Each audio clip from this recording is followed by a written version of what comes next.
ભાજપ કાર્યાલય કમલમ ખાતે પ્રદેશ ભાજપની મેરેથોન બેઠક પ્રદેશ અધ્યક્ષ જગદીશ વિશ્વકર્મા અને સંગઠન મહામંત્રી રત્નાકરજીની અધ્યક્ષતામાં યોજાઈ છે।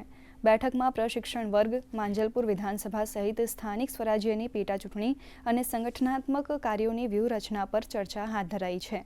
મેરેથોન બેઠક સાંજે 5 વાગ્યા સુધી ચાલશે। જો કે આ બેઠકની સૌથી ખાસ બાબત રહી છે નો મોબાઈલ એન્ટ્રીનો પ્રથમ વખત અમલ। આ બેઠકમાં પ્રથમ વખત મોબાઈલ ફોન પર સંપૂર્ણ પ્રતિબંધ મૂકવામાં આવ્યો છે।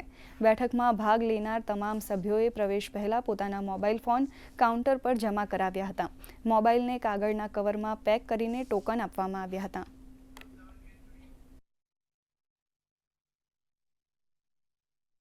ભારતીય જનતા પાર્ટી ગુજરાત પ્રદેશની એક સંગઠનાત્મક બેઠકનું આયોજન થયેલું છે। કુલ મળીને આ બેઠકમાં ગયા મહિનાઓમાં થયેલા જુદા જુદા કાર્યક્રમોની સમીક્ષા, સંગઠન સંરચનાના સંદર્ભમાં મંડળથી શરૂ કરીને મોરચાઓ, સેલની જે બાકી હોય સંરચના પૂર્ણ કરવી અને આગામી કાર્યક્રમોના સંદર્ભમાં ચર્ચાઓ થવાની છે।